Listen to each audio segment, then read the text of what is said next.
예, 오늘 나눠드린 그 프린트물에 보시면 골로새서는 주제가 지존자이신 그리스도. 지난번에 우리가 에베소서를 볼 때는 에베소서는 주님의 머리 되심이 아니라 머리 되신 예수 그리스도의 몸, 그래서 몸에 대해서 초점을 맞췄다고 한다면 이번에는 몸의 머리 되신 그리스도를 계시하는데 초점을 맞춘 책이 바로 골로새서다. 그래서 여기 처음 부분에 이런 설명이 있습니다. 갈라디아서와 로마서의 관계처럼 골로새서는 에베소서와 연관되어 있습니다. 로마서는 한마디로 말하면 이신칭의 믿음으로 의롭게 된다고 하는 것을 핵심적으로 가르쳤고, 갈라디아서는 믿음으로 우리가 살아가야 한다. 그러니까 이신칭의가 아니라 이신칭 뭐라 그럴까, 생이죠. 이신칭생, 믿음으로 산다 이거죠. 하나는 믿음으로 의롭게 된다고 하는 구원과 관련된 복음인가 하면은 갈라디아서는 믿음으로 살아야 되는데 율법으로 살아서 이 소위 말하면 성령의 열매가 아니라 육신의 일이 우리의 삶을 통해서 드러나게 되는 어리석은 그 오류를, 잘못된 신앙생활을 바로 잡아주기 위해서 기록된 것이 갈라디아서라고 말씀을 드렸는데, 마찬가지로 골로새서도 어떤 특정한 오류를 바로잡기 위해서 기록한 책이다.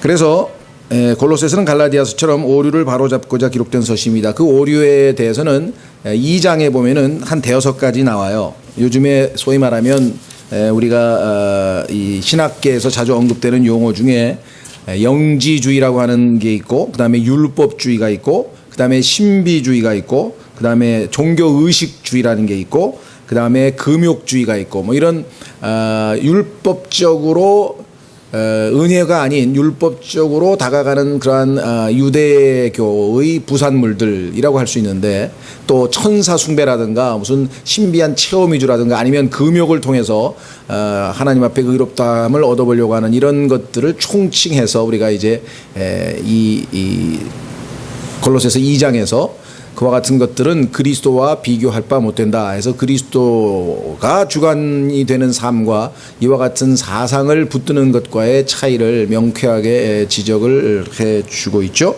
자, 그래서 그 중에서도 이제 가장 유명한 것이 이제 영지주의입니다. 여기 지금 영지주의에 대해서 비교적 잘 설명이 되어 있네요. 한번 확인해 보겠습니다. 바울이 골로새서에서 경고한 그 오류는 후일 영지주의, 영어로는 이걸 노스티시즘이라고 하는데 맨 앞에 G는 발음을 하지 않습니다. 그래서 어떤 분들은 이건 뭐 그노시스파라 해가지고 한국어로 번역하는 분이 영어에 이 기역자를 아마 헬라식으로 발음을 해서 그노시스파라고 표현하기도 해요. 그대로 발음을. 그러나 이제 영어로는 G자 발음을 안 하기 때문에 그냥 노스티시즘이라고 하고, 우리말로는 그냥 영지주의다. 영지주의뿐 아니라 골로새라는 도시에는 여러 유대 사상들이 침투해 있었습니다. 아까 말씀드린 그런 것들이죠. 율법주의, 그 다음에 종교의식주의, 그 다음에 신비주의, 뭐 천사 숭배, 뭐 이런 것들 포함해서 이들 혼합주의에 대한 바울의 답변은 그리스도의 우월성입니다. 그리스도께서 그러한 모든 철학 사상보다 훨씬 더 우월하시고 탁월하시다라는 것이 바울의 대처 방법이었죠. 자, 영지주의에 대한 설명이 좀 나옵니다. 물질은 악하다는 사상에 기초한 철학 사상인 영지주의 이단은 우주의 기원과 악의 본성을 다루고 있습니다. 영지주의자들은 복음을 단순한 철학으로 끌어내렸습니다. 그들은 지식 자체를 목표로 하였습니다. 여러분들 아시는 철학이라고 하는 헬라어의 원 단어가 필로소피아죠. 그래서 영어에서도 그거를 그대로 음역을 해서 그냥 필로소피. 그래서 보통 웬만한 나라에서도 다 번역을 하지 않고, 우리나라는 뭐 철학이라고 이제 번역을 했습니다만은 웬만한 나라에서는 그냥 이 필로소피아라고 하는 헬라어를 그대로 가져다가 쓰는데, 이 필로란 말 뭐 사랑한단 말이고, 소피아는 지혜의 여신이죠.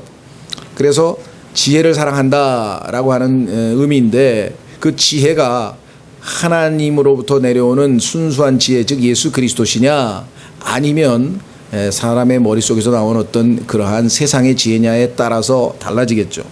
자, 그래서 그들은 지식 자체를 목표로 하였습니다. 지식, 이게 필로소피죠. 지혜를 사랑한다 이 말. 그들은 믿음 대신 오히려 지식을 강조하였던 것입니다. 그들의 이론은 이렇습니다. 하나님은 선하신다. 그런데 악은 존재한다. 성경에 보면 이사야서 45장에 여러분들이 이미 배우셨겠지만 하나님은 악도 창조했다라는 표현이 나옵니다. 선과 악은 진리와 참과 거짓, 그러니까 옳고 그름, 옳은 일을 하면 그 결과가 선한 것이 오고 잘못된 것, 옳지 않은 일을 하면 악한 일이, 나쁜 일이 발생하게 되는 것이죠. 그러니까 옳고 그름의 결과가 선악인데 이 선악에 대해서 이 하나님께서 선도 창조하시고 악도 창조하시죠. 왜? 그래야 옳지 않은 일을 할 때 거기에 대한 징벌을 하실 수 있잖아요. 악을 가지고. 그런데 그와 같은 그것을 이해하지 못하면 마치 하나님께서 그 옳고 그름에서 하나님이 옳지 않은 불의를 창조한 것처럼 착각을 해버리는 경우가 있어요. 그거하고는 다릅니다. 불의는 원인이고 결과가 악이고 의로움이 원인이고 결과가 선입니다. 여기서는 지금 이 개념을 오해를 해서 어떻게 표현했냐면 하나님은 선하신데 악은 존재한다. 그러면 악은 물질 자체에 내재함으로 하나님께서는 악한 물질을 창조하실 수 없었을 것이라는 가정을 이들 영지주의자들은 내세웠습니다. 그러니까 성경에서 나온 어떤 이 사상이 아니라 자신들의 철학 사상을 세워놓고 거기에다가 이제 성경을 끼워 맞추는 것이에요. 이거 위험하죠. 칼빈도 마찬가지. 칼빈의 소위 말하는 예정론을 포함해서 모든 신학 사상 중에는 자신들이 체계를 세워놓고 거기에다가 그것을 지지해 줄 만한 성경 구절 몇 구절을 뽑아서 갖다가 그러면 굉장히 위험해지는, 그렇게 하면 성경을 가지고 무엇이든지 지지할 수 있죠. 그렇죠? 성경에는 심지어는 아까 말씀한 것처럼 하나님께서 악을 창조하셨다는 표현도 있고, 그 다음에 이 하나님은 없다. 어리석은 자는 하나님이 없다 하더라 할 때 하나님이 없다는 표현도 성경에 실제적으로 나오고, 앞뒤 거두절미하고 성경에 보니까 하나님이 없다는 말이 나오더라. 나오죠. 성경에 2번씩이나 나오죠. 왜 안 나오겠습니까? 그러니까 그런 방식으로 하면 곤란하다. 자, 그래서 하나님과 물질 사이에는 영들과 천사들이 있다고 주장합니다. 이들 영들 가운데 하나가 하나님으로부터 나왔고, 그 다음 다른 영이 이 영으로부터 나왔고, 이를 거듭하다가 결국은 하나님으로부터 너무도 멀리 떠나버린 영 하나가 악한 물질을 창조하였으나 하나님을 오염시키지는 못했다고 합니다. 이건 철학 사상을 설명하는 거예요. 이 창조의 영을 데미우르지라고 하는데 이것을 조물주라고 합니다. 따라서 영주자들은 신은 성경의 하나님이 아니요, 그들에 따르면 하나님의 외연 중 하나일 뿐이라고 합니다. 그러니까 성경하고 전혀 다른데 기독교를 표방하고 있는 거예요. 그러니까 이게 지금 문제예요. 성경하고 전혀 다른데 기독교를 표방하고 있는 것 중에 오늘날 가장 많은 사람들이 속고 있는 것은 로마 카톨릭이죠. 로마 카톨릭을 다 기독교로 생각하지만 성경과 로마 카톨릭의 가르침은 완전히 다른 얘기. 로마 카톨릭은 성경에다가 아리스토텔레스의 히랍 철학을 가지고 해석을 합니다. 그래서 소위 말하면 퓨전이 된 거예요. 전혀 딴 얘기가 나오는 거예요. 자, 이 영지주의라고 하는 그 철학도 당시에 굉장히 유행을 많이 했기 때문에 여기 지금 자세한 설명이 나와 있네요. 예수 그리스도에 대해 영지주의자들은 이들 영들 중 저급한 영 혹은 중간쯤에 있는 영으로 취급합니다. 예수님을 영으로 취급해서요. 다시 말해 이들은 예수 그리스도를 자신들의 이교 철학에 비추어 해석합니다. 어떤 자들은 예수님의 인성을 부인하고, 어떤 자들은 예수님은 침례 때까지는 평범한 사람이었으나 침례 시 영이 그분 위에 임하셨고 십자가에서 죽을 때까지 그 위에 머물렀다고 합니다.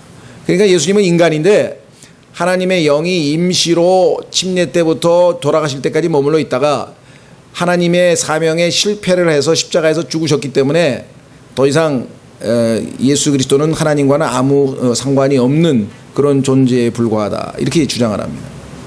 이런 것을 그 당시에 이 도세티즘이라고 하는 아마 학자 이름을 따서 부르지 않았는가 싶었는데요. 그런 철학 사상이 또 나옵니다.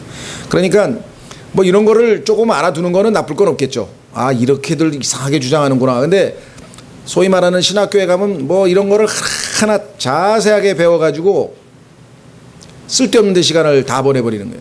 그리고 진짜 중요한 성경은 하나도 안 가르치는 거예요. 하나도 안 가르치진 않겠지. 너무나 조금밖에 안 가르치고 그것도 엉성하게 가르친다 이 말이에요. 그렇죠? 여러분들 한번 생각해 보십시오. 그 유명한 말이 있죠.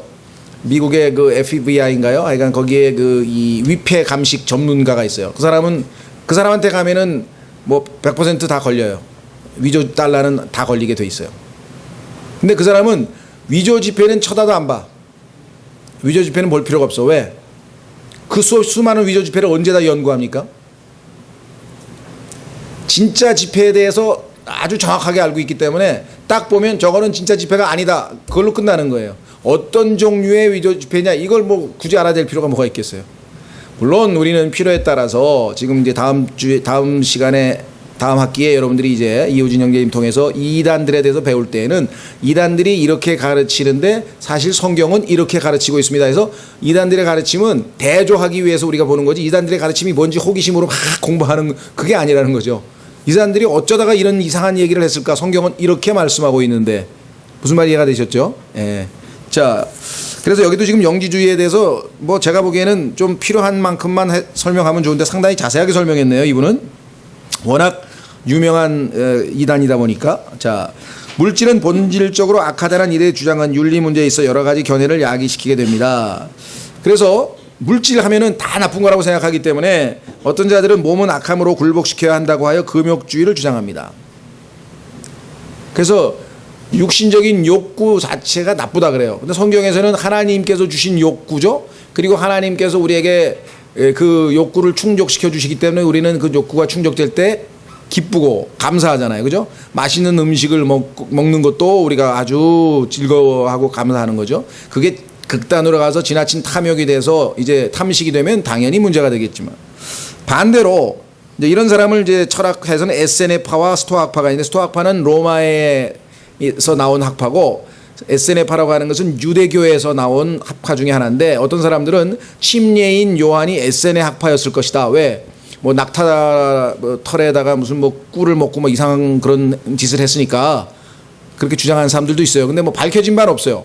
에세네파에 가까웠는지까지는 잘 모르지만 자 다른 자들은 육체의 관능적 욕구를 극복할 수 있는 유일한 길은 육체의 갈망을 최대한 극대화될 때까지 만족시켜야 양극단이죠. 하나는 완전히 철저한 금욕주의, 하나는 완전한 쾌락주의. 그래서 여기 나와 있는 것처럼 쾌락주의를 주장합니다. 그래서 성경에 보면 이 쾌락주의 학파의 이름이 에피큐로스라는 사람이 있어요. 이 사상가. 그런데 성경에 보면은 그 에피큐로스라는 사람의 이름이 나와요. 왜냐하면 사도행전 17장에서 바울이 아테네에서 철학에 빠져 있던 그 사람들에게 복음을 전할 때 그 에피큐로스 학파 사람들도 듣고 가만히 하면서 진짜 바울이 무슨 얘기 하나 하고 들었다고 성경에 나와요. 한번 확인해 보겠습니다. 사도행전 17장. 사도행전 17장에 보면은 당시의 철학 학파 중에 하나인 이 쾌락주의자들이 에피큐로스라는 파로 나옵니다.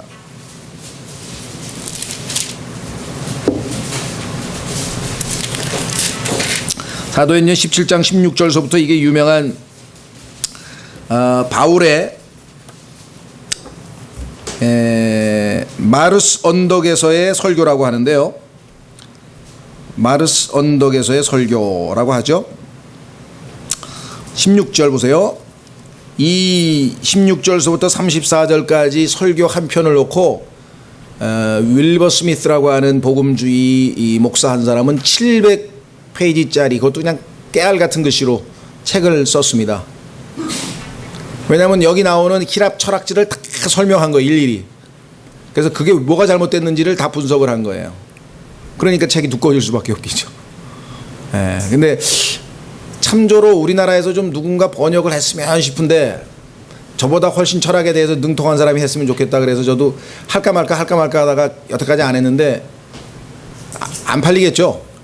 그래서 그런지 영 누가 손대는 사람이 없더라고요.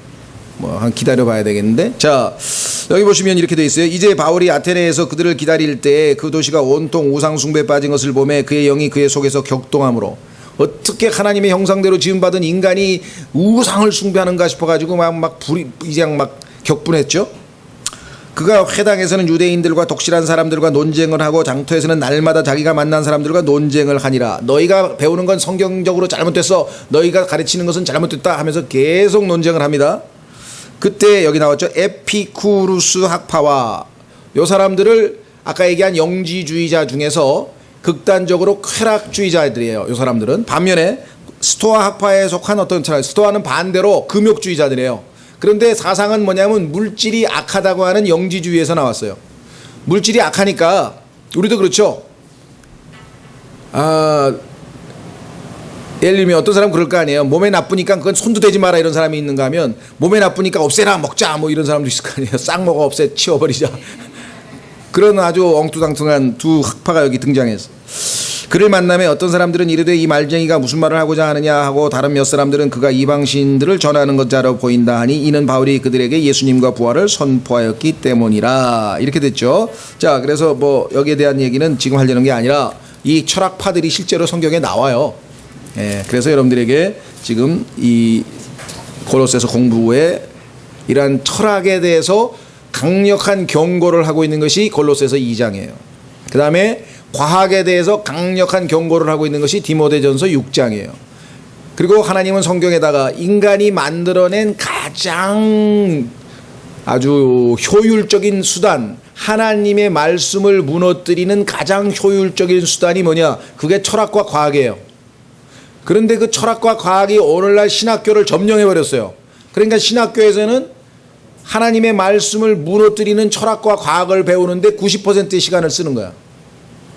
마귀가 창세기 3장에서 왜 교활하다고 성경에서 모든 가축들 중에 가장 교활한 자가 마귀라고 한 이유를 아시겠습니까?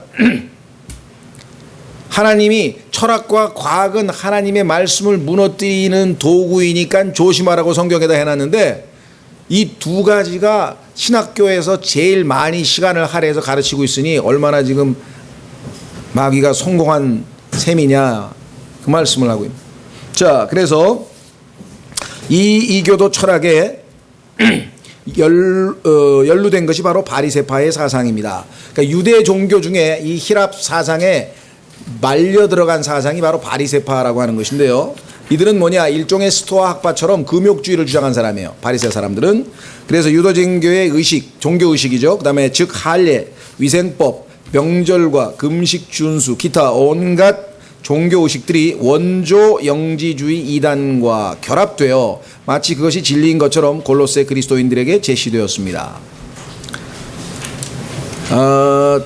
초대교회 성도들은 기독교 옹호론, 아폴로제틱스라고 하는데요. 옹호, 그러니까 기독교가 옳다, 맞다, 이거를 설명하는 책들이 오늘날 무지무지하게 많아요. 왜냐하면 하도 기독교가 잘못됐다거나 아니면 다른 철학이나 사상이 옳다고 주장하는 게 너무 많다 보니까 방어하기 위해서 기독교를 옹호하는 책들이 무지무지하게 많아요. 최근에 그 신문에 보니까 국민일보에 그 기독교 옹호학 연구소라는 게 만들어졌어요. 여의도에.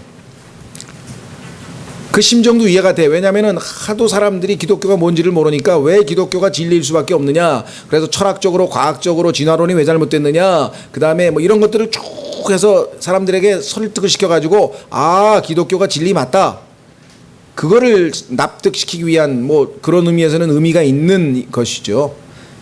그래서 그 아마 소장이 사랑의 교회 그 목사 중에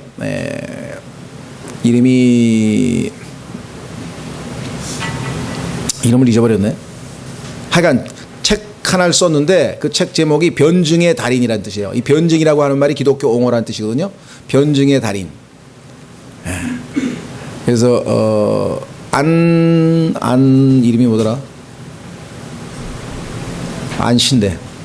하여간 과거에 우리하고 교제했던 그 형제 중에 한 사람이에요. 어쨌거나 하여간 그 기독교 옹호론이라고 하는 것이 등장한 것은 처음에 복음을 전할 때 있는 그대로 하나님의 말씀을 전해서 그 말씀이 권능을 가지고 있고 그 말씀에 따라 그 말씀이 역사하도록 그냥 하면 되는데 그 기독교가 잘못됐다고 하는 철학 사상이 자꾸만 등장하니까 거기에 맞대응하기 위해서 이게 쓸데없는, 어떻게 뭐 쓸데없다고까지는 할 수 없지만 그런 책들이 부지기수로 지금 나옵니다. 자, 그래서 이 특별한 형태의 지식은 신비로서 제시된 바, 이건 신비로운 거다, 아무나 모른다. 여기서 나온 게 이제 코드예요. 코드를 모르면, 우리가 이제 그 코드란 말을 우리가 과거에 많이 썼지 않습니까? 코드를 모르면 풀 수가 없어요. 암호를 모르면 우리가 금고를 열 수 없듯이 이 영지주의라고 하는 것은 거기서 가르치는 일종의 이 나름대로의 코드가 있어요. 그거를 알고 있어야 이제 하나 둘씩 풀리는데, 성경을 영적으로 해석한다든가 뭐 여러 가지 이제 몇 가지 코드가 있는데요. 과학적 유추가 아닌 계시를 받아들임으로만 입문할 수 있는 비밀이라고 합니다. 오늘날에도 이런 이단들이 여기저기서 들끓고 있습니다. 바울은 이들 거짓 교리들을 이곳 골로새서에서 폭로하고 있습니다. 자, 요약은 첫 번째 도입, 두 번째는 그리스도에 관한 진리, 세 번째는 당파는 이제 이단들에 관한 진리, 네 번째는 그리스도인에 관한 진리. 그리스도인이 이와 같은 교리를 알았다면 마땅히 어떻게 살아야 되는가가 세 번째. 뭐 좀 이따가 구체적으로 하나둘씩 살펴보겠습니다. 다음에 당연히 마지막에는 결론을 내리게 되겠죠. 자, 그래서 골로새서의 핵심 사상은 세 가지입니다. 뒤에 나와 있는 것처럼 첫 번째는 예수님의 탁월하심, 1장에 나와 있습니다. 그 다음에 이단 종파들의 주장들, 2장에 나와 있습니다. 3장은 그리스도인의 삶, 실제적인 삶, 가정생활, 사회생활, 직장생활은 어떻게 해야 되는가. 전체적으로 요약이 간단하죠? 예. 수없이 많은 여러 가지 중에서 왜 그리스도만이 탁월하신 분이신가 해서 그리스도의 신성과 예수님의 십자가의 구속에 대해서 1장에서 설명하고, 그것을 부인하고 자꾸만 철학들을 사람들이 제시하는데 그 철학들이 뭐가 잘못됐는지를 2장에서 제시하고, 복음에 충실하고 성령으로 충만한 사람은 3장 4장에서 실제적인 삶에서 매일매일의 가정생활에서 매일매일의 직장생활에서 매일매일의 사회생활에서 어떤 모습으로 살 것인가, 이것이 3, 4장에서 나와 있습니다. 자, 그러면은 우선 그 설명을 좀 읽어보겠습니다. 예수님의 탁월하심. 골로새서 1장 15절에서 18절보다 더 탁월한 말씀은 신약 성경에서 찾아보기 힘들 정도로 이 말씀은 핵심적 내용을 담고 있는 바 그리스도의 신성을 명백히 제시합니다. 아까 영지주의는 그리스도를 영들 중에 하나라 그러고 뭐 급수를 정해서 뭐 천사들 중에 하나로 생각하고 그러죠. 회교도도 마찬가지입니다. 예수님을 나쁘게 얘기하지 않아요. 좋게 얘기하는데 무슨 천사들의 하나라고 그러고. 그다음에 페스탈로치를 포함해서 소위 말하는 이 자유주의 사람들은 예수님 나쁘다 그러지 않아요. 세계에서 가장 위대한 스승 중에 하나인데 인간일 뿐 신은 아니다, 이렇게 주장해서 탈이지 나쁘게 얘기 안 해요. 자, 그래서 그리스도는 온 우주 만물을 창조한 창조주의심을 강조하는 내용이 15절 18절에까지 나와 있습니다. 그래서 모든 신성한 인격, 능력, 그리고 목적들 모두가 다 그리스도 안에 집중되어 있음을 보여줍니다. 모든 충만이 그분 안에 있습니다. 그분은 온 우주의 창조주이시며 지탱자이십니다. 그럼에도 그분께서는 인간을 하나님과 화해시키고자 죽으셨고, 온 우주 만물을 창조하신 하나님께서 죄인들 때문에 이 땅에 인간을 입고 찾아오셔서 죽으셨고, 따라서 그분을 믿는 모든 자들이 계속해서 믿음 안에 거하고 떠나가지 말아야 할 것을 기대하실 수 있는 권리를 갖고 계신다고 할 수 있습니다. 하나님께서 인간이 되셔서 인간들을 대신해서 죽으셔서 우리를 그렇게 구속하셨다면 우리에게 합당한 그리스도인의 삶을 살 것을 요구하실 권리는 당연히 있으신 거겠죠. 그래서 너희 안에 계신 그리스도 곧 영광의 소망이라는 말씀은 실로 신비롭다고 하겠습니다. 이 구절은 여러분들이 반드시 기억해 두셔야 합니다. 온 우주 가운데에서 신비로운 게 여럿 있겠죠. 또 성경에서도 하나님의 신비들이라고 해서 신비들에 대해서 복수로 여러 개를 말합니다. 그런데 그 신비들 중에 신비, 글쎄 뭐 답이 하나 있는 건 아니겠지만 성경에서는 논쟁의 여지가 없도다 하나님의 성품의 신비여라고 했던 디모데전서 3장 16절의 신비가 아마 가장 최고의 신비라고 치는 것 같아요. 그것은 하나님이 인간의 육신을 입고 나타나셨다. 그거야말로 신비 아니냐. 그렇죠. 그보다 더 큰 신비는 있을 수 없는데요. 두 번째라고 하면 아마 이 신비가 아닌가 싶어요. 그런데 그 하나님 되시는 그리스도께서 사람 안으로 들어와 계신다. 너희 안에 계신 그리스도 곧 영광의 소망이라. 그렇죠? 여러분들이 과연 그리스도인으로서 많은 영적인 신비들 가운데 뭐가 가장 신비로울까? 뭐 이것이 가장 신비롭다 저것이 답이 있는 건 아닙니다만은 적어도 성경에서 논쟁의 여지가 없는 최고의 경건의 신비는 바로 하나님이 육신을 입고 나타나신 것이고, 그렇죠? 두 번째는 그 하나님 되시는 예수님께서 우리 안에 들어와 계신 것이고 그보다 더 신비로운 일은 없을 것이다. 왜냐하면 한때는 숨겨져 있었으나 이제는 계시된 열린 비밀이기 때문입니다. 죄송합니다. 그 앞에 물론 신약 성경이 말씀하는 신비를 믿는 자들은 이해할 수 있습니다. 어떻게 해서 예수님이 우리 안에 들어오실 수 있는가? 그것은 바로 성령님의 형태로 우리 안에 들어올 수 있죠. 영이시기 때문에. 자, 그래서 이것은 한때는 숨겨져 있었으나 이제는 계시된 열린 비밀이기 때문에 거듭난 그리스도인들은 알 수 있어요. 세상 사람들은 아마 안 믿겠죠? 내 안에 온 우주 만물을 창조하신 그리스도께서 계신다고 믿겠습니까? 그리스도인은 믿는다.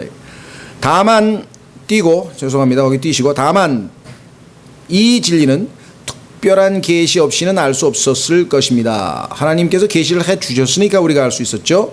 바울은 모든 참된 믿는 자들은 참된 신비를 알게 되었음을 보여줌으로써 영지주의자들의 신비 자랑을 일축해버립니다.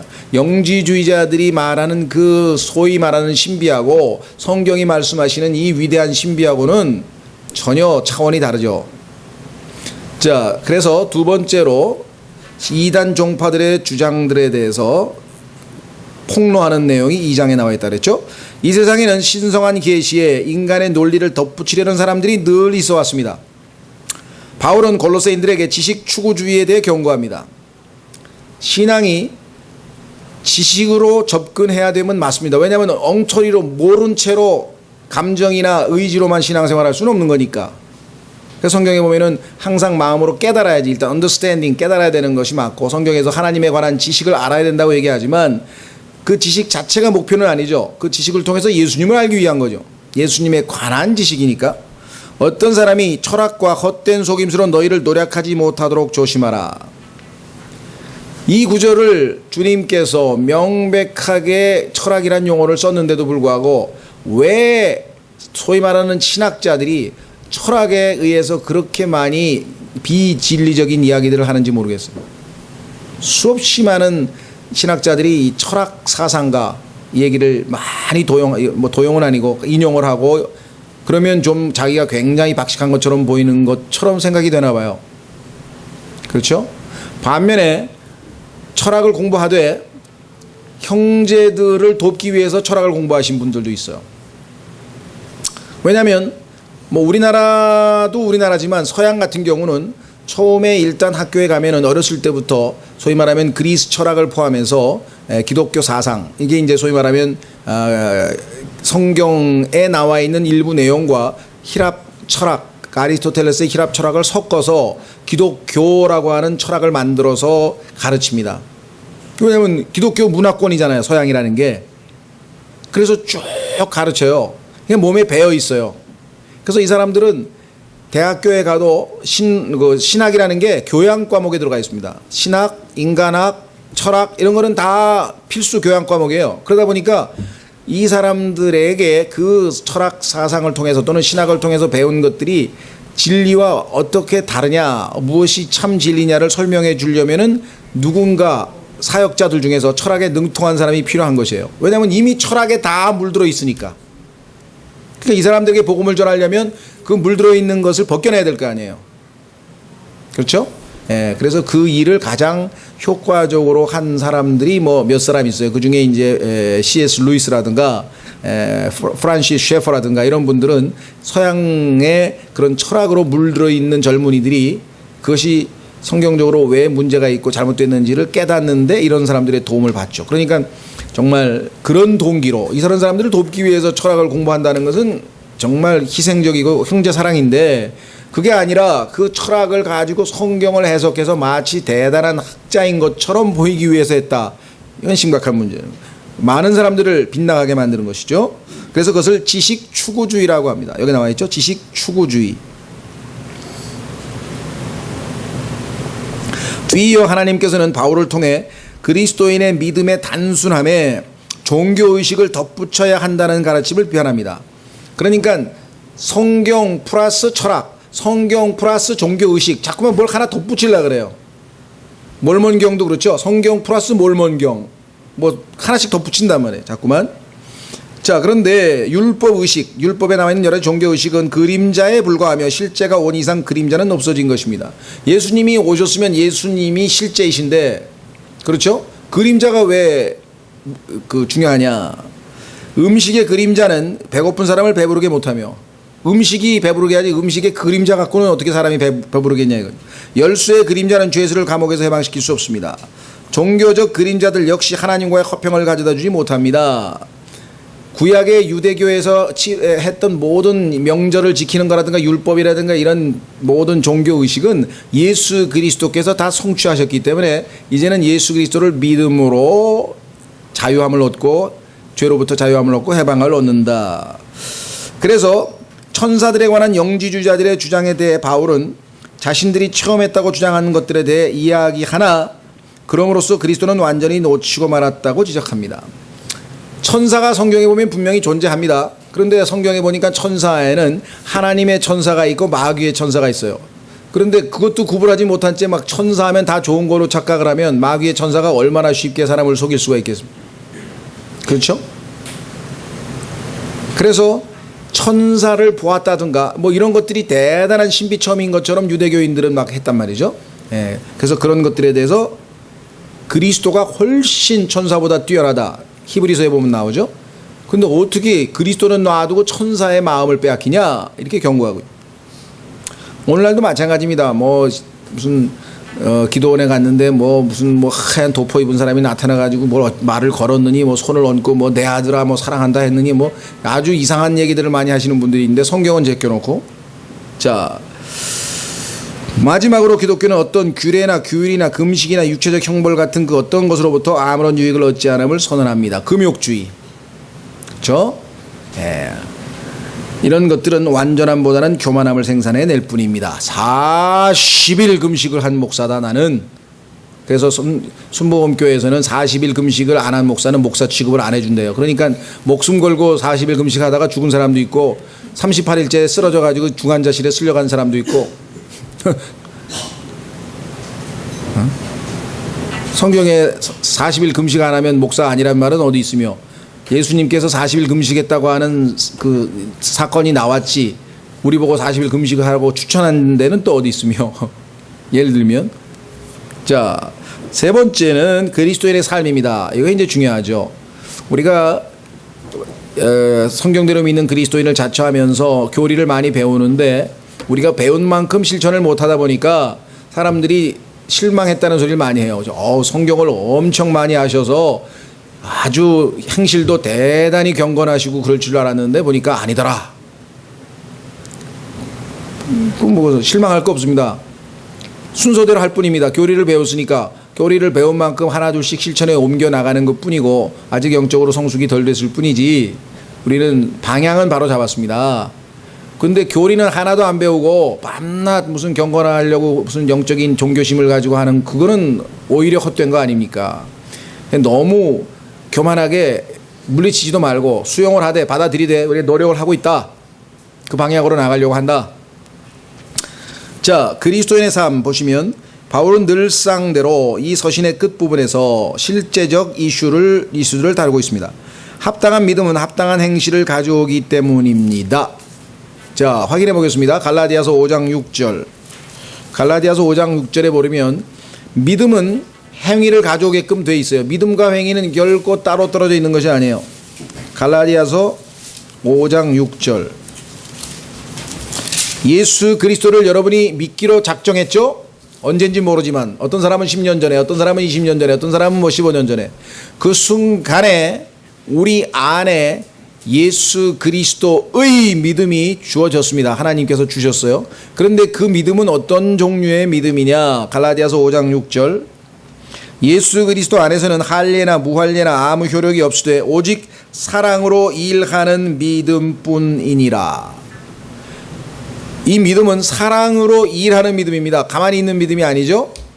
사랑으로 일하는 믿음. 자, 에베소서 2장으로 갑니다. 에베소서 2장.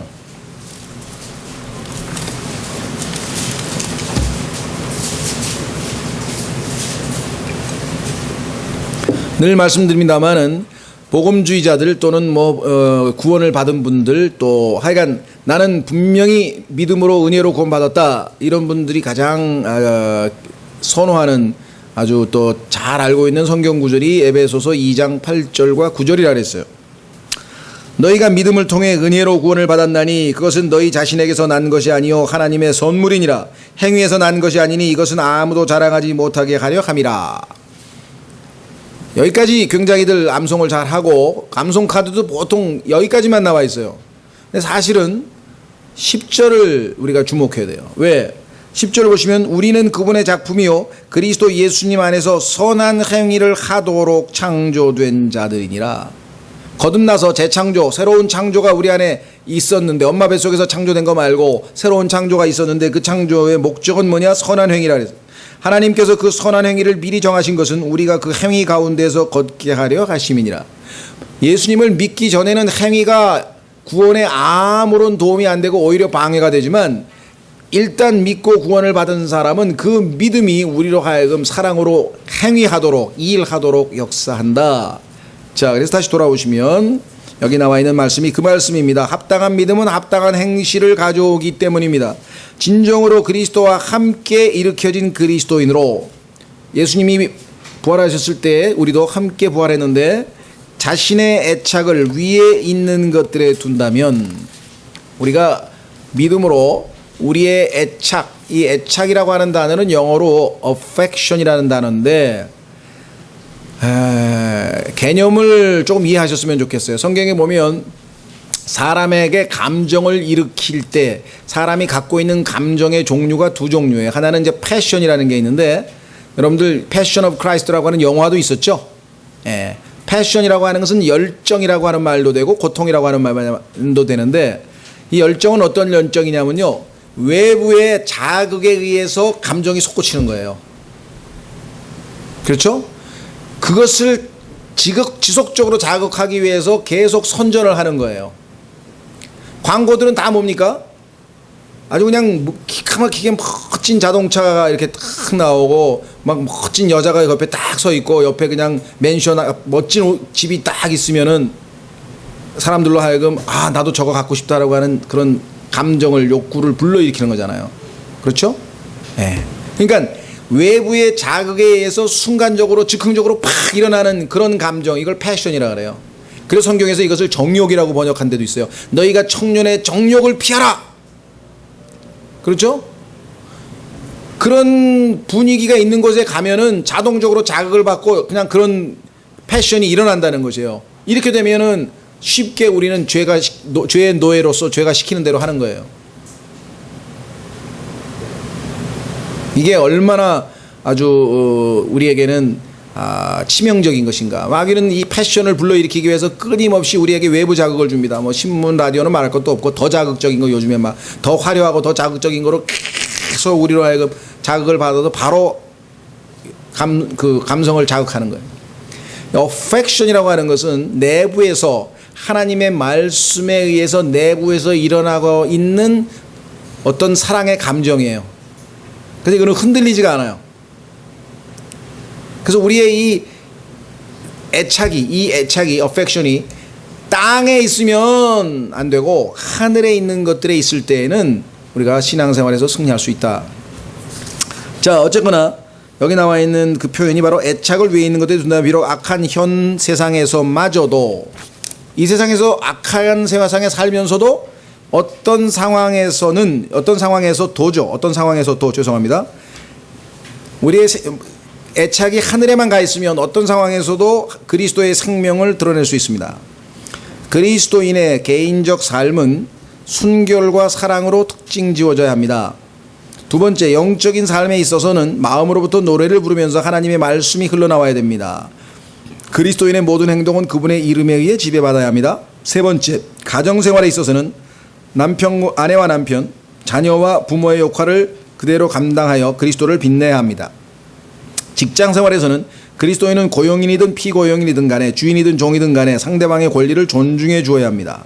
네 번째, 사회생활에 있어서는 그러니까 그리스도인이 이와 같은 실제적인 생활의 네 측면에서 매번 그리스도를 나타내느냐 안 나타내느냐에 따라서 우리의 신앙생활의 성패가 결정이 되죠. 사회생활에 있어서는 모든 다른 사람들도 그리스도인이 되고 싶은 마음이 생기도록 그렇게 살아야 합니다. 내 주변에 있는 사람들이 저 사람 보니까 나도 예수님을 믿고 싶다 라는 마음이 생기는 삶을 사느냐 아니냐에 달려 있습니다. 모든 다른 사람 올바른 기도 생활과 시간 관리 그리고 언어 생활이 요구됩니다. 자, 이제 4장의 끝부분에 마지막에 이렇게 되어 있습니다. 바울은 자신이 사랑하는 10여 명의 성도들, 이들은 골로새인들도 알고 있습니다. 골로새 성도들도 알고 있으니까 안부를 전해주는 거죠. 에 대해 언급하면서 서신을 마무리 짓습니다. 이름 보니까 두기고 오네시모 아리스다고 마가 유스도 에바브라 누가 데마 num바 그리고 아기뽀 등 눈에 익은 표현도 있고 좀 모르는 사람도 있는 것 같죠. 근데 성구사전과 성경사전의 도움을 받아 잘 알아둘 가치가 있는 성도들입니다. 성경에 적어도 이름이 언급됐다는 건 대단히 의미 있는 사람들이겠죠. 이들의 이름처럼 우리들의 이름도 하나님의 책에서 영광스럽게 빛나기를 바랍니다. 이들 이름들로부터 또 하나 배울 교훈이 있습니다. 알렉산더 맥클라렌이라는 사람이 이렇게 말했는데요. 성경에 잠시 등장하는 이들을 잘 알려지지 않는 이름들에는 매우 엄숙하고 애처로운 무언가가 있습니다. 이 이름들은 1주 내지 2주간 갑자기 나타났다가 점점 줄어들어 결국은 함께 사라져버리는 별들처럼 하늘에 있는 별들도 그런 별들이 있는데 암흑 속으로 잠겨져 버립니다. 이들 역시 그리스도인으로서 한 삶을 살았고 사랑했고 싸웠고 고통을 겪고 때론 즐거워했습니다. 그런데 이제는 모두 가버렸습니다. 우리도 그리스도인으로서 이 땅에서 아주 열정적으로 최선을 다해서 살지만 언젠가는 마지막에 온다. 이 교훈을 우리가 얻자 이거죠. 그 뜨거웠던 불길이 이제 한 줌의 재로 변해버린 것입니다. 두기고요 오네시모요 그네들은 한때 용감한 남자였던 그림자들이라네. 그들처럼 우리 또한 그리 될 것이라네. 이 땅에서 언젠가 우리에게도 쉴 날이 주님과 함께 휴식하고 안식할 날이 올 것이라는 것이죠. 이 땅에서의 삶이 그리스도인으로서의 삶이 때로는 고달프기도 하지만 자 그러면 이제 요약으로 가서 조금 더 구체적으로 내용을 살펴보겠습니다. 자 골로새서를 펴시고 1절부터 14절까지 도입. 보통 서신보다 도입이 상당히 깁니다. 이유인즉슨 조금 있으면 그들의 잘못된 내용들을 지적해야죠. 특히 이단 동파들이 지금 만연해 있었기 때문에 영지주의를 포함해서 이런 것들을 지적하려고 하다 보니까 서론이 상당히 길었어요. 그래서 1절 2절에 보면은 그 골로새 사람들에 대해서 안부를 묻고 그 다음에 두 번째는 3절에 보니까 기도를 합니다. 내가 늘 너희를 위해서 기도했다. 도입 내용에 보면 그 다음에 4절 5절에 보면 아주 은혜로운 표현이 나와요. 4절 한번 보겠습니다. 그리스도 예수님을 믿는 너희의 믿음과 자 여러분들에게 주변에 있는 사람들이 믿음을 여러분의 삶에서 볼 수 있는가. 두 번째 모든 성도들에게 너희가 베푸는 사랑을 우리가 들었기 때문이요. 저 형제는 사랑을 베풀고 살아가고 있구나 이런 소리를 듣는가. 세 번째 또 너희를 위하여 하늘에 쌓아둔 소망으로 인함이니. 소망.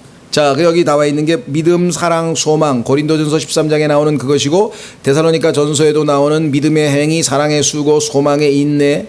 그리스도인의 삶은 이 세 가지로 항상 구성되어 있습니다.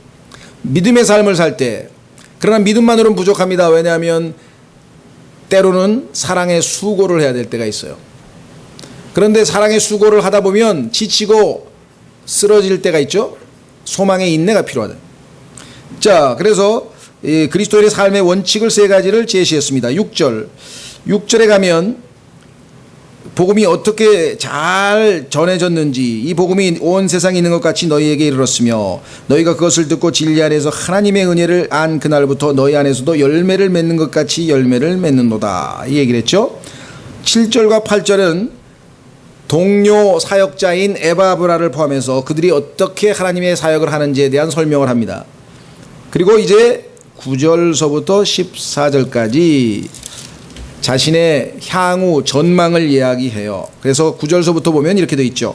이런 까닭에 우리도 그것을 듣던 날부터 너희를 위해 기도하기를 그치지 아니하고. 자, 사도 바울의 기도는 에베소서 1장에 한번 나왔고 에베소서 3장에 한번 나왔고 그 다음에 또 조금씩 나왔습니다만은 가장 중요한 기도는 에베소서 1장, 3장, 그 다음에 이제 골로새서 1장에 나와 있는 이 기도입니다. 어떤 기도를 했나 보세요. 자, 기도하기를 그치지 아니하고 또 너희가 모든 지혜와 영적 깨달음에서 그분의 뜻을 아는 것으로 채워진다. 이게 기도의 내용이에요. 어떠세요? 여러분들이 다른 지체들에게 바라는 게 지혜와 영적 깨달음에서 그분의 뜻을 아는 것으로 채워지기를, 그런 가장 근본적이고 기본적인 기도를 우리가 하고 있는 것인지. 두 번째, 지식만 있으면 안 되니까 주께 합당하게 걷도록 해달라. 모든 일에서 그분을 기쁘게 하기를 해달라. 모든 선한 일에서 열매를 맺으며 하나님을 아는 것에서 자라나고. 이런 기도를 했어요. 11절, 그분의 영광스러운 권능에 따라 모든 강력으로 강건하게 되며, 영적으로 성장해서 강건해야지 나약한 믿음 가지고는 하나님을 섬길 수 없다. 그 다음에 기쁨으로 모든 인내와 오래 참음에 이르고. 여러분 생각 어떠세요? 인내와 오래 참음에 이르는 것까지는 기도할 수 있겠는데 그걸 기쁨으로 참으라? 기쁨으로? 인간의 머리에서 나왔으면 이를 악물고 참으라든가 뭐 딴 얘기를 했을 텐데 어떻게 기쁨으로 참으라고 했을까요? 성령 충만한 사람은 인내와 오래 참음에 이르는 방법이 기쁨으로 이르는 겁니다. 왜? 뭐라 그랬습니까? 환난은 인내를, 인내는 체험을, 체험은 소망을, 소망은 사랑을. 그 고난이 가져올 인내, 그 인내를 통해서 내가 착착착착 경험이 많은 그리스도인이 되어서, 그리고 그것이 점점 나에게는 소망이 증가가 되고, 그 소망이 전혀 부끄럽지가 않아. 왜? 하나님의 사랑이 내 안에 넓게 부음바 되었기 때문에, 이런 모든 과정을 이해하고 있기 때문에 지금 기쁨으로 인내에 이를 수 있는 것이지, 이걸 교리를 모르는 사람이 어떻게 기쁨으로 이르겠어요? 이를 악물고 기뻐한다고 기뻐하게 되는 건 아니죠. 의지만 가지고 되는 일은 아닙니다. 하나님의 약속을 굳게 믿고 있으니까, 그 하나님을 신뢰하다 보니까 기쁨으로 인내에 이르고 그 다음에 오래 참음에 이르게 되겠죠. 자, 그래서 우리는 도입 부분을 살펴봤고요. 그 다음에 이제 핵심이 바로 뭐냐, 아까 얘기했던 그리스도에 관한 진리인데, 그 그리스도에 관한 진리 중에서도 첫 번째는 신성을 언급합니다. 두 번째는 죽으심을 언급합니다. 세 번째는 그 우리를 위해서 죽으신 주님이 무엇을 우리 그리스도인들에게 요구하고 계신지에 대해서 언급하고 있습니다. 자, 첫 번째는 신성 보세요. 15절, 그분께서는 보이지 아니하는 하나님의 형상이시오. 여기까지 이해야 됩니다. 모든 창조물의 처음 난 자이시니. 여기에서 많은 사람들이 곡해를 하고 있는데, 여기서 얘기하는 창조물의 처음 난 자라고 하는 것은, 이 창조물은요, 성경에 보면은 창조물을 우리는 동일한 단어로 번역을 했는데, 영어에는 creature라고 하는 단어와 creation이라는 단어가 두 개가 따로 나와요. creation은 이 하늘, 달, 별, 꽃, 뭐 강물, 이렇게 생명이 없는 것들에 대한 얘기고, creature라고 하는 것은 이 하나님의 형상대로 지음받은 어떤 그 생명을 지닌 인간에 관한 얘기예요. 그런데 여기서 얘기하는 창조물은 어떤 창조물인가 하니, 성령으로 말미암아 하나님으로부터 태어난 자들. 고린도후서에 보면은 우리가 새로운 창조물이 됐죠.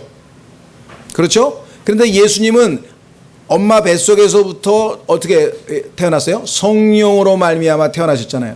우리는 처음에 태어날 때는 엄마 뱃속에서 아버지에 의해서 태어나죠.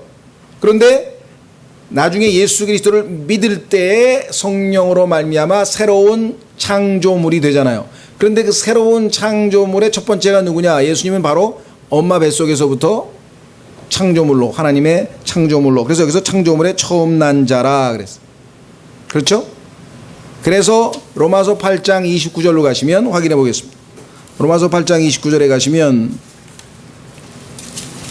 형제들 가운데 처음 난 자란 말이 거기에 나와요. 형제들이면은 거듭난 하나님의 자녀들을 얘기하는 거 아시죠? 로마서 8장 29절. 로마서 8장 29절. 그분께서는 자신이 이미 아신 자들을 또한 예정하사 자신의 아들의 형상과 같은 모습이 되게 하셨나니, 이것은 그분이 많은 형제들 가운데서 처음 난 자가 되게, 많은 형제들 가운데서 처음 난 자가 됐다는 얘기는 다시 말하면 거듭난 하나님의 자녀들, 성령으로 태어난 자들 가운데 예수님이 첫 번째죠. 성령으로 태어나신 분. 자, 다시 돌아오셔서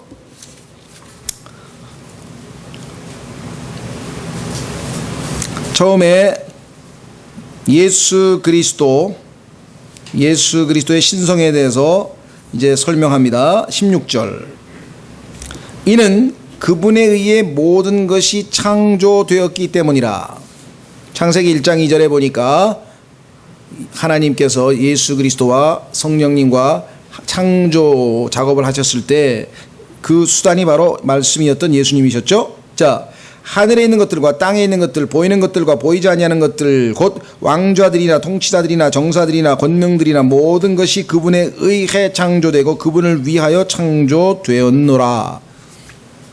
예수 그리스도께 의해서 창조되고 예수 그리스도에 위해서 창조되고. 자, 세 번째 17절. 또 그분께서는 모든 것보다 먼저 계시고 모든 것은 그분으로 말미암아 존재하느니라. 여기서는 창조뿐만 아니라 지금 현재 모든 것을 통치하고 계신, 존재케 하시는 그분.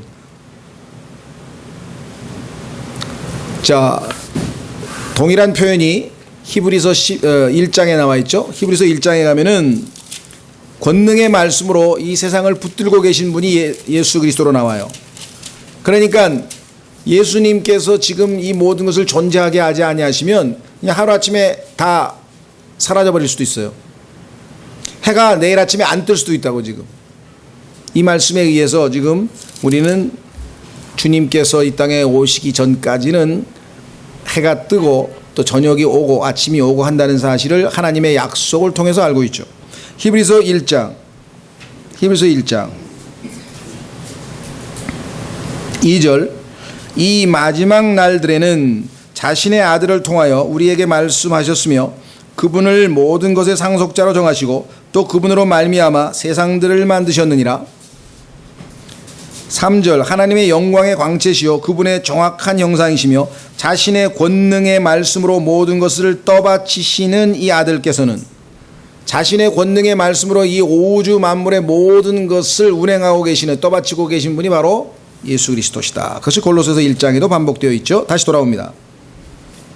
18절 주제 말씀이네요. 그분께서는 몸 곧 교회의 뭐라고요? 머리시니라. 그분께서는 시작이시요 모든 죽은 자들로부터 처음 난 자시니. 죽은 자들로부터 처음 난 자, 부활하신 첫 번째 분이시죠. 성경에 보면은 예수님보다 먼저 부활했던 사람들은 다 죽었죠. 부활한 다음에 절대 죽지 아니한 분 예수 그리스도 처음. 무슨 의미인지 아시겠죠? 네, 죽은 자들로부터 처음 난 자시니 이것은 그분께서 모든 것에서 으뜸이 되려 하심이니라. 바로 이 말씀이에요. 그러니까 모든 것에서 으뜸이 되시는 분, 주제 구절이 바로 3장 11절에 나와요. 한번 정리해 보겠습니다. 3장 11절에 보면 3장 11절. 거기에는 그리스인이나 유대인이나 할례자나 무할례자나 바바리인이나 수구디아인이나 매인자나 자유로운 자가 없나니. 맨 끝부분이 바로 주제 구절이죠. 오직 그리스도만이 모든 것이요 모든 것 안에 계시느니라. 그래서 그리스도가 온 우주 만물에서 가장 뛰어나신 분이심을 말씀했는데, 자, 다시 돌아오시면 골로새서 1장 20절서부터 22절까지는 그런데 이 창조주, 이 위대한 분께서 우리의 죄 때문에 죽으셨다. 여기에 이제 복음의 핵심이 있는 20절 보세요. 그분의 십자가의 피를 통해 화평을 이루사 그분으로 말미암아 모든 것들이, 즉 내가 말하노니 그분으로 말미암아 땅에 있는 것들이나 하늘에 있는 것들이 다 자신과 화해하게 하셨느니라.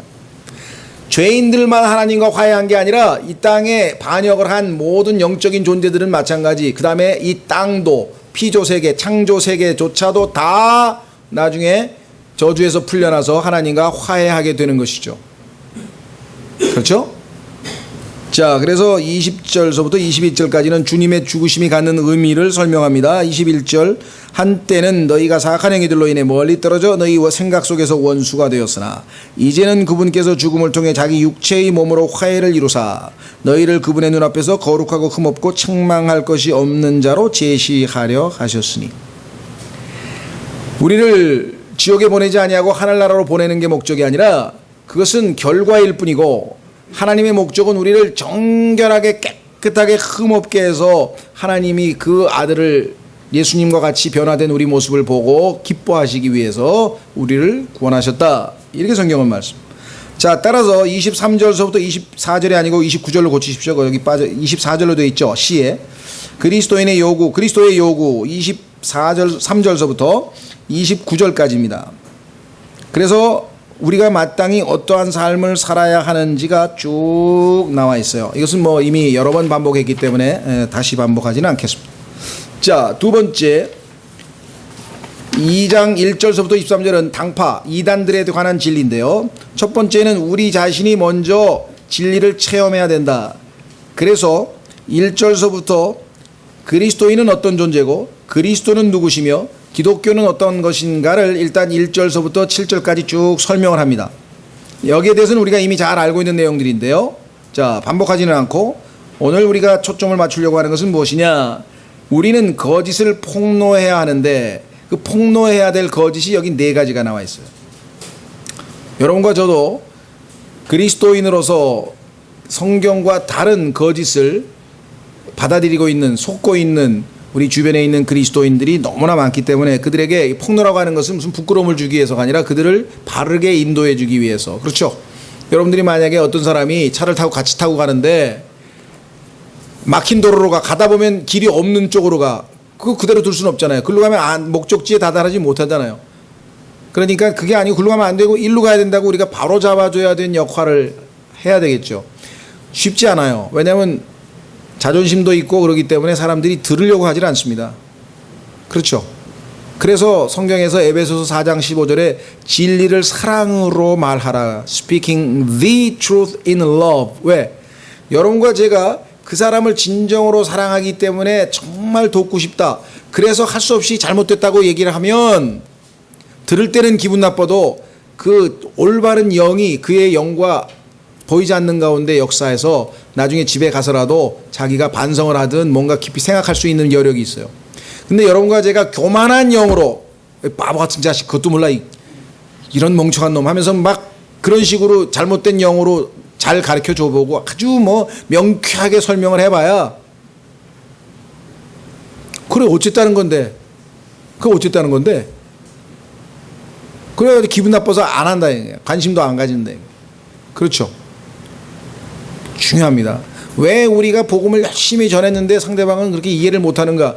이해를 못하는 게 아니에요. 머리는 이해했어도 우리의 태도와 우리의 영이 겸손한 영이 아니고 사랑의 영이 아니기 때문에 안 받아들이겠다 이 말이에요. 싫다 이 말이에요. 그만큼 인간은 감성의 동물이에요. 감정의 동물이거든요. 실제로요. 우리나라도 좀 감정에 치우친 민족 중에 하나죠. 그렇죠? 예, 서양 사람들들은 이성에 날카롭잖아요. 이성적으로. 그런데 이 감성적으로 더 아주 우리보다도 좀 뭐라 그럴까 흥분 체질인 사람들이 누구냐면 이 중남미 사람들이에요. 그래서 중남미에 가면은 일본 사람은 중남미에 가면은 그 사람들을 잘 연구해서 그 사람들을 기분 좋게 해줍니다. 그러니까 가서 조금 엉터리라도 그 나라 말로 예를 들면 스페인 말을 하든 포르투갈 말을 하든 막 하면서 그 사람들에게 비유를 맞춰주려고 해요. 그러면서 일단 그 사람들이 기분이 좋은 거야. 근데 한국 사람들은 가서 되도 않는 영어로 착 폼 잡으면서 막 그 중남미 사람들이 기분이 나쁜 거야. 그 나중에 보면은 우리가 훨씬 좋은 조건에 싸게 좋은 물건을 줬는데 안 사. 왜? 기분 나빠서 안 산다. 일본 사람은 비싸고 나쁜 조건인데도 일본 사람 물건을 사. 왜? 자기를 기분 좋게 해줬다 이거야.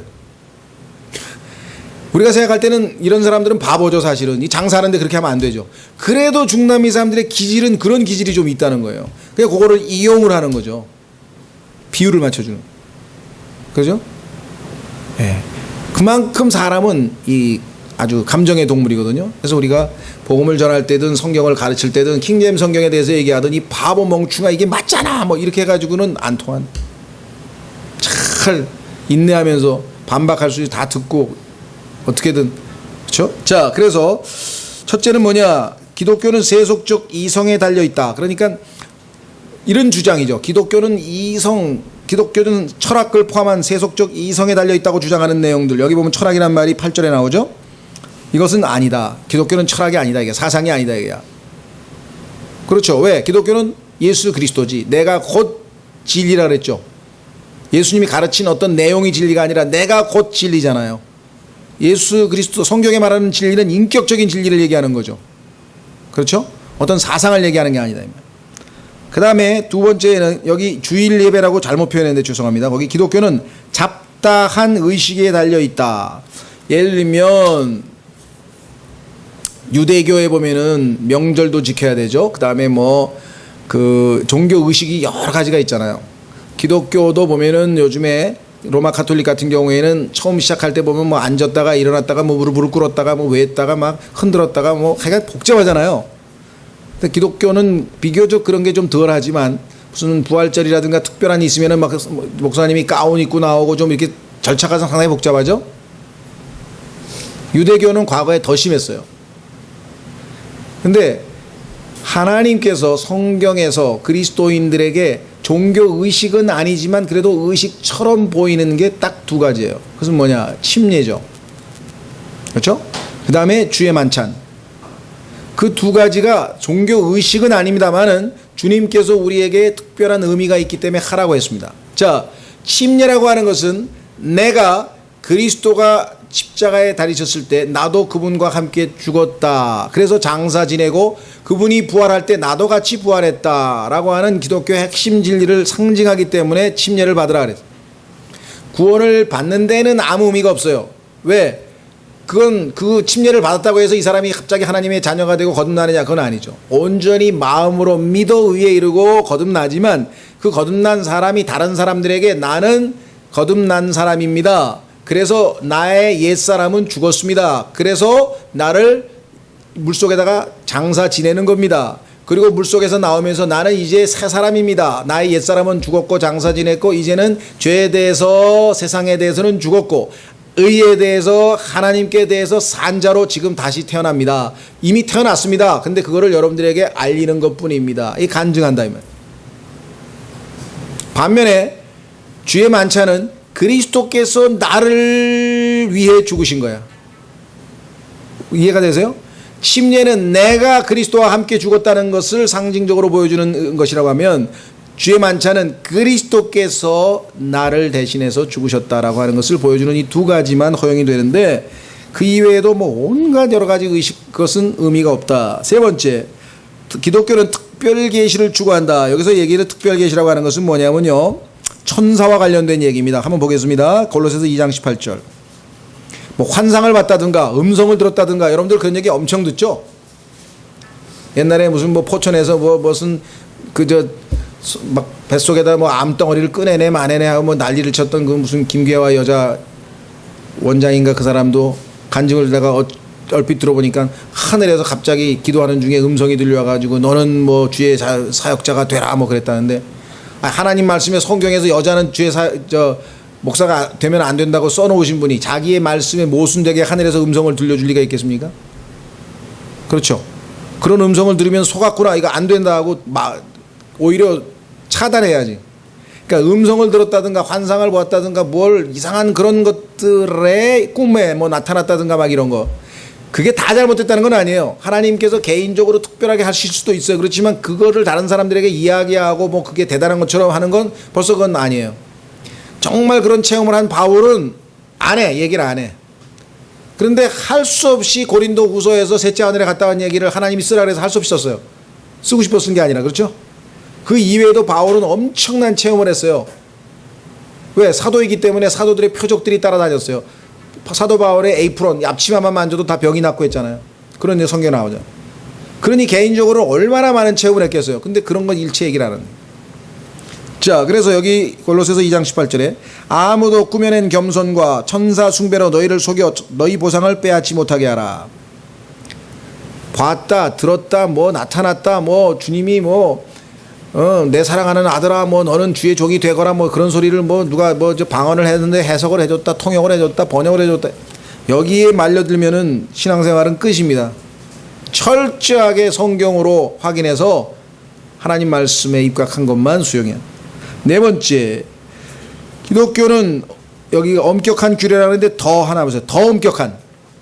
일반 교회, 일반 종교보다도 기독교는 더 엄격하다. 그래서 예를 들면 40일 금식도 해야 되고, 장미 가시로 허리띠를 만들어서 막 허리를 조여가지고 막 예수님의 십자가 고통을 체험해야 되고, 무릎 꿇고 산을 십자가까지 그러니까 불교도 108번 그 절하는 게 있고 또 3000배가 있고 있지만요. 그거보다 아무것도 아니에요. 그렇죠? 기독교는 멕시코 또 어딥니까? 필리핀에서 부활절날 실제로 십자가에 달려가지고 못 박혀가지고 그거 하는 사람 못 보셨어요? 그게 막 예수님을 닮는 길이라고 생각하는 엉뚱한 사람들이 있어요.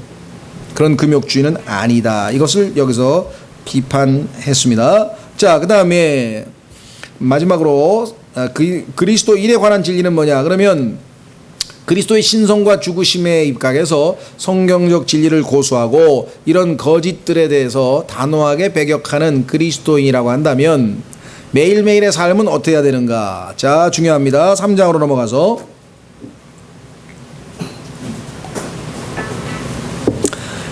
1절서부터 4절까지 1절서부터 4절까지는 새로운 삶, 그리스도인의 새로운 삶의 모습을 보여줍니다. 그러므로 너희가 그리스도와 함께 일으켜졌으면 이제는 새 사람이죠. 아까 얘기했죠. 바로 이제는 옛사람이 아니라 새 사람입니다. 위에 있는 그것들을 추구하라. 옛사람은 땅에 있는 것을 추구했으니까 거기에는 그리스도께서 하나님 오른편에 앉아 계시느니라. 최근에 한 자매님이 쓴 책 제목이 땅에서 하늘같이, 땅에서 사는데 하늘에서 사는 것처럼 산대요. 뭐 여기 나와 있잖아요. 주님이 거기 앉아 계시느니라. 위에 있는 것들에 너희 애착을 두고 땅에 있는 것들에 두지 말라. 너희는 죽었고 너희 생명은 그리스도와 함께 하나님 안에 감추어져 있느니라. 우리의 생명이신 그리스도께서 나타나실 때 그때에 너희도 그분과 함께 영광 가운데 나타나리라. 아주 어마어마한 미래가 약속되어 있네요. 자, 그러면 이제 5절서부터 14절까지는 개인 생활, 각자 그리스도인으로 개인 생활은 무엇인가. 5절, 그러므로 땅에 있는 너희 지체들을 죽이라. 여기 조심하십시오. 지체들을 죽이는데 아까 금욕주의자들이 하는 것처럼 그와 같은 종교적 방식으로 죽이면 안 된다는 것이에요. 굶고 40일 굶고 피를 내고 어떤 막 자기를 학대하고 채찍질하고 이런 방식이 아니고, 육체를 죽이라고 하는 것은 뭐냐? 성령 안에서. 확인해 보겠습니다. 로마서 8장이 보완적이 돼야 돼요. 한 구절만 달랑 들고 성경에서 육체를 죽이라 그랬잖아. 죽여. 그래서 중세시대에 그 채찍을 만들어 가지고 막 내리치고, 혹시 여러분들 장미의 무슨 그런 영화에 보면 나오잖아. 중세 그 자기의 육체적인 욕망을 막 억제하기 위해서 막 채찍으로 내리치고 막 가시로 허리띠 만들어서 막 피를 저기 하고 그러죠. 자, 로마서 8장에 보면 뭐라고 얘기했는가 하니 이렇게 얘기를 했습니다. 13절. 로마서 8장 13절에 너희가 육신을 따라 살면 죽을 것이로되 성령을 통해 통해 몸의 행실을 죽이면 살리라. 성령으로 말미암아 나의 육신의 모든 욕망을 통제하라는 뜻이었지. 여기서 얘기하는, 골로새서 얘기하는 지체들을 죽이라고 하는 것이 금욕주의적인 사상에서 나온 것은 아니다. 그 차이를 아시겠죠? 성경적인 의미에서의 육체를 죽이는 것과 세상 사람들이 말하는 금욕주의하고는 다른 거다. 자, 다시 돌아오셔서 그 다음에 이제 그것들은 음행과 부정함과 무절제한 애정과 악한 욕정과 탐욕이니 탐욕은 우상숭배니라. 하나님께서 죄를 열거할 때 보면 예수님도 그렇고 바울도 그렇고 항상 이 성적인 게 가장 앞서 나옵니다. 음행, 간음 이런 것들은. 왜냐? 사실 하나님께서 인간에게 주신 가장 중요한 본성 가운데가 식욕하고 성욕이에요. 그렇죠? 그런데 이 두 가지는 하나님께서 주신 축복이야. 그래서 그것은 하나님이 정하신 범위 내에서 우리가 충족시키면 한없이 감사합니다. 맛있는 음식을 먹고 하나님께 정말 감사하는 거죠. 그 다음에 가정을 이루어서 결혼 생활 안에서 부부간에 그 충족시키는 그와 같은 욕구는 다 좋은 건데, 이것을 벗어나면 이제 이거는 그냥 죄악도 그런 죄악이 없어요. 망쳐도 그냥 보통 망치는 일이 아니래. 그런데 가장 근본적인 본성이다 보니까 그렇죠. 성령님께서 완전히 통제하지 아니하면 가장 쉽게 무너지는 거예요. 가장 취약하고. 왜? 본성이잖아. 그렇죠? 그래서 여기 가장 앞서서 항상 언급되어 있습니다. 어디서나. 자, 그래서 여기 나와 있는 것들은 우리가 그냥 읽으면 그대로 적용하면 됩니다. 6절, 이것들로 인하여 하나님의 진노가 불순종의 자녀들에게 임하느니라. 너희도 그것들 가운데 살 때에는, 과거에 우리도 이와 같이 살았어요. 한때 그것들 가운데 걸었으나 이제는 너희도 이 모든 것을 내버리라. 곧 분노와 진노와 악의와 신성모독과 너희 입에서 나오는 모든 나오는 더러운 대화라. 서로 거짓말하지 말고 너희는 옛사람과 그의 행위를 벗어버리고 새 사람을 입었는데 이 새 사람은 그를 창조하신 분의 형상에 따라 지식에서 새로워진 자니라. 거기에는 그리스인이나 유대인이나 할례자나 무할례자나 바바리인이나 수구디아인이나 매인자나 자유로운 자가 없나니 오직 그리스도만이 모든 것이요 모든 것 안에 계시느니라. 자, 그래서 이와 같은 것을 버리고 새 사람의 모습은 어떤가? 12절, 그러므로 너희는 하나님께서 선택하신 자요 거룩하고 사랑받는 자로서 긍휼히 여기는 심정과, 그리스도인에게 있어서 가장 먼저 있어야 될 것은요, 사람들을 불쌍히 여기는 마음이 있어야 돼요. 불쌍히 여기는 마음이 없으면 복음 못 전합니다. 아이고 저 사람 지옥 가면 어떡하지? 마음이 아프다. 이거 없이 어떻게 가서 복음을 전합니까? 그렇죠? 불쌍히 여기는 마음 여기 나와 있습니다. 그 다음에 친절, 겸손한 생각과 온유함과 오래 참음을 입고 누가 누구와 다툴 일이 있거든 서로 참고 서로 용서하되 그리스도께서 너희를 용서하신 것 같이 너희도 그리하며. 용서는 인간적으로는 불가능하지만 예수님이 나를 용서하셨기 때문에 내가 다른 사람을 용서할 수는 있는 거죠. 이 모든 것 위에 사랑을 입으라. 이때 사랑이라는 말 굵은 글자로 쓰여 있죠. 이 체리티라고 하는 단어는 그리스도인의 형제 사랑이라고 하는 고린도전서 13장에 나오는 특별한 사랑이라 그랬습니다. 사랑은 완전하게 매는 띠니라. 그래서 가장 최종적으로 결론은 항상 사랑으로 끝난다 그랬잖아요. 자, 그 다음에 더 실천적으로 이제 개인 생활은 이와 같이 사는데, 그 다음에 15절에서 17절까지는 이제 영적인 생활. 영적인 생활은 어떻게 되는가 한번 보세요. 중요하죠. 왜?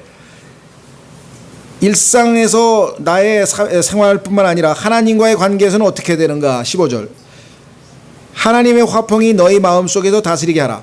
내가 지금 영적인 생활, 그리스도인으로 삶에 있어서 하나님과의 관계에 있어서 제일 중요한 거는 항상 화평이에요. 자, 그런데 문제는, 자, 확인해 보겠습니다. 로마서 5장으로 갑니다. 로마서 5장으로 가면 화평,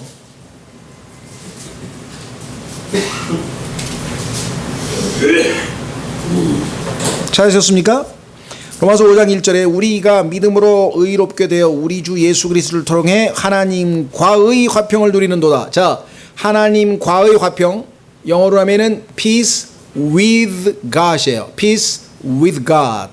그런데 그리스도인이 복음으로 말미암아, 믿음으로 말미암아 하나님과의 화평을 누리는 사람은 당연하죠. 누구나 다. 하나님이 나를 지옥 보내실 것이라고 두려워하는 그리스도인은 한 사람도 없습니다. 그러나 매일매일의 삶에서 내가 하나님께 순종하지 못했기 때문에 하나님께서 나에게 복을 주시지 않는다든가 내가 하나님으로부터 징계의 회초리를 맞을 수도 있다라고 불안해하는 그리스도인은 셀 수도 없이 많아요. 그것은 하나님의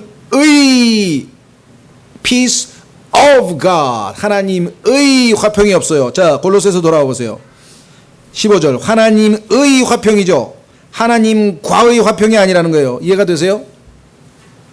하나님의 화평. 그러면 하나님의 화평은 어떻게 얻는가? 왼쪽으로 한 두어 장 넘기면 빌립보서 4장에 써 있잖아요. 로마서 5장 1절의 화평은 모든 그리스도인이 다 가지고 있습니다. 적어도. 왜? 그건 철저히 예수님이 하신 일에 달려 있잖아. 그건 믿음으로 말미암아 얻는 거잖아. 흔들릴 거서. 근데 내가 매일매일의 신앙 생활 속에서 순종하지 못하고 살면 마음이 편치 않은 거예요. 이해가 되죠?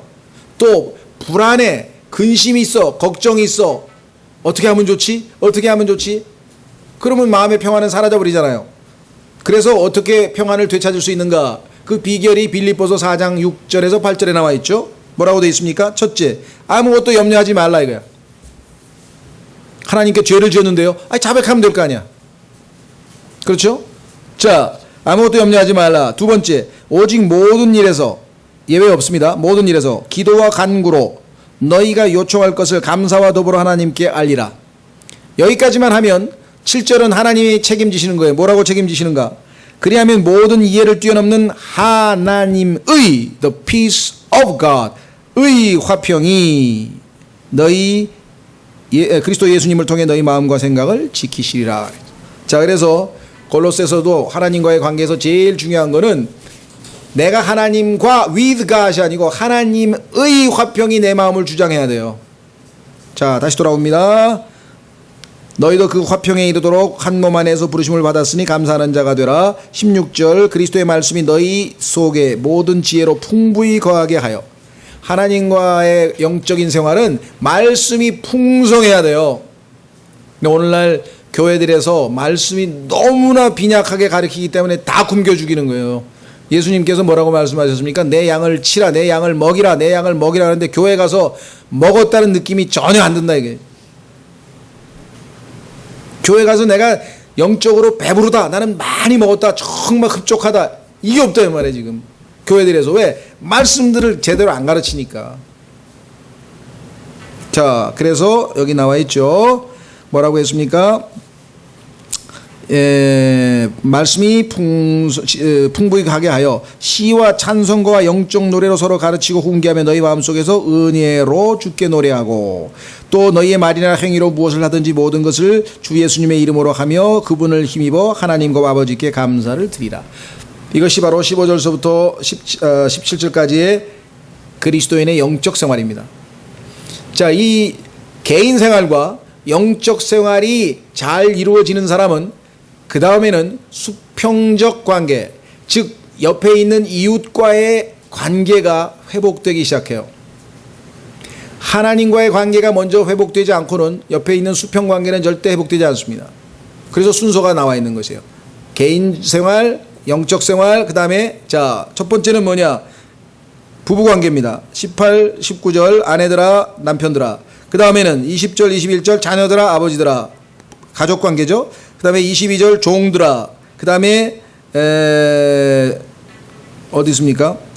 주인들아. 주인들은 어디 있습니까? 예, 종들아 육체에 따른 너희의 주인된 자들에게 쭉 나오죠. 그 다음에 4장 1절에 주인들아. 그러니까 직장 생활에 있어서는 종들과 주인들에 대해서 얘기했죠. 그 다음에 이제 일상 사회생활, 세속생활 또는 사회생활에 있어서는 항상 기도하라 그랬죠. 여러분들 사회생활할 때 기도 안 하면요 세상에 먹혀 들어가요. 세상에 영향력을 끼쳐야 되는데, 세상에 가서 향기를 뿌리고 와야 되는데 세상에서 더러운 냄새로 오염이 돼가지고 집으로 교회로 돌아온다니까. 그렇죠. 그 다음에 기도 중에 감사를 드리며 깨어있으라. 깨어있지 아니면 당하는 거죠 뭐 마귀에게. 자, 그래서 그 다음에 중요한 건 뭐냐? 기도예요. 3절 아울러 또한 우리를 위해 기도하되 하나님께서 말할 수 있는 우리에게 열어주어 그리스도의 신비를 말하게 하실 것을 구하라. 내가 또한 그것들을 위해 결박당하였나니 이것은 내가 마땅히 할 말을 하여 그것을 드러내고자 함이라. 그러니까 세 가지죠. 기도하고 감사하고 깨어있는 것. 자, 5절에 구체적인 실천이 나와 있습니다. 밖에 있는 자들을 향해서는, 자, 성경에서 밖에 있다고 하는 표현은 예수 그리스도 안에 있다는 뜻의 반대입니다. 그냥 구원받지 못한 사람들을 표현할 때 성경에서는 밖에 있는 사람이라 그래요. 우리는 그리스도 안에 있죠. 밖에 있는 사람들에 향해서는, 그러니까 예수님을 아직 안 믿고 있는 주변의 친구들, 직장 동료들 등등등 동창들은 어떻게 돼야 되느냐? 시간을 되찾으며 지혜롭게 걸어라. 사랑을 실천한다고 이 사람들 뒤치다거리 하면서 난 나오라는 데 나가고 뭐 하라는 대로 하고 가자는 데 따라가고 이러다가 시간 다 낭비해. 그건 안 된다 이게. 시간을 되찾아야 돼요. 지혜롭게 빠질 때 빠지고요. 뱀처럼 빠질 때 빠지고 쓸데없는 시간 낭비해서는 안 돼요. 그렇다고 해서 그 사람들에게 전혀 관심을 안 보이면서 나중에 전도지나 한 장 보내면 누가 읽겠어요? 그렇죠. 누가 나한테 뭐 관심도 전혀 없는 놈이 무슨 이런 거 보내고 난 안 읽는다 이렇게 되는 거예요. 그러니까 이게 여기 나왔잖아요. 지혜롭게 걸어라. 저 친구가 나한테 관심은 참 많은 것 같은데 그렇다고 같이 술 마시고 놀러 가고 뭐 하는 데는 또 안 따라온단 말이야. 그런데 진짜 내가 막 괴롭고 막 그러면 딱 전화가 와서 너 굉장히 지금 어렵지, 내가 뭐 할 수 있는 능력은 없어도 내가 밥 한 끼 살 테니까 만나자 하고 막 위로를 하더니 막 내가 너를 위해서 일주일 동안 내가 열심히 기도하고 있다, 앞으로도 기도할게, 막 가만히 있어봐. 이놈이 나한테 관심은 있기는 있는데 내가 하자는 대로는 또 안 따라와. 이게 중요한 거예요. 그랬더니 어떤 사람은 저는요 사랑의 시 어떻게 하냐 그랬더니 친구들 술 먹는 데 가서요 다 뒤척거리 해줍니다. 뭐 집에 다 데려다 주고요. 막 그게 마치 또 자기는 뭐 봉사하는 거죠. 뭐 어쩌다 그럴 수도 있겠지만 그것을 업으로 삼으면은 틀림없이 나중에 한 잔 따라 하지. 가만히 있겠어요? 마귀가 가만히 있겠어요? 야야 한 잔 해라, 한 잔 해라. 그러면 자기는 무슨 강철 의지가 있고. 아니에요. 거기서 무너지는 거예요. 그래서 정말 지혜롭게 걸어야 되고, 그렇다고 해서 무관심해서는 안 돼요. 자, 그래서 시간을 되찾으며 지혜롭게 걸어라. 6절, 이게 중요합니다. 너희 말을 소금으로 간 맞추어 항상 은혜롭게 하라. 말 한마디가 천냥빚을 갚는다는 얘기는 성경에서부터 실천하는 거예요. 그렇죠? 딱 보고 있다가 정말 어려움에 처했다든가 그러면 전화 한 통화 걸든지 문자를 보내든지 아니면 직접 찾아가서 밥 한 끼를 사주면서 위로를 하면서 아니면 책을 한 권 사주든지 하여간 이런 거죠. 그 다음에 그리하여 너희가 각 사람에게 어떻게 마땅히 대답하여 할지 알게 되리라 그랬습니다. 자, 그래서 우리는 나머지 7절서부터 18절까지는 두기고, 그 다음에 이제 아까 얘기했던 그 사람들 형제들에 대한 안부를 쭉 언급하고 있죠. 마지막 18절 결론은 뭐냐? 나 바울은 내 손으로 써서 문안하노니 내가 결박당한 것을 기억하라. 그렇습니다. 우리가 그리스도인으로서 주님을 위해서 헌신된 삶을 살면 꼭 바울처럼 결박당하지는 않더라도 뭔가 대가를 치르게 돼 있어요. 그리스도인의 삶을 로마서 12장 1절에서 하나님께 자신을 산 희생물로, 희생이라는 거 아시죠? 조국을 위해서 희생하고 국가를 위해서 희생하고 가족을 위해서 희생하고 자식을 위해서 희생하는 부모님들 계시고, 희생이 뭔지 모르는 사람 없어요. 그러면 하나님께 자신을 산 희생물로 드리라고 하는 얘기는 뭔가 대가가 필요하다는 뜻이잖아요. 시간을 하나님께 희생을 하든 돈을 희생을 하든 뭐 감정을 희생을 하든 뭐가 있어야 될 거 아니에요. 그렇죠? 예. 그럴 때에 그 희생물이 하나님 앞에 향기로운 냄새로 이렇게 하나님을 기쁘시게 할 것이다. 그렇습니다. 자, 그래서 우리는 골로새서라고 하는 책을 우리가 오늘 공부했는데요. 다음 학기에는 데살로니가전서부터 계시록까지 해서 마찬가지로 여러분들이 이제 이 개론을 잘 머리에 두고 성경을 읽을 때는 골로새서를 읽으면서 무조건 그냥 막 펴서 읽는 게 아니라 골로새서의 핵심이 뭐고 대충 이런 것들을 염두에 두시면서 읽어가시면 훨씬 더 여러분들이 뭔가를 이렇게 얻고 깨닫는데 도움이 되시겠죠.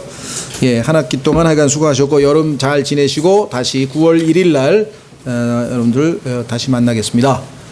오늘 저 자리를 좀 정리해서 이렇게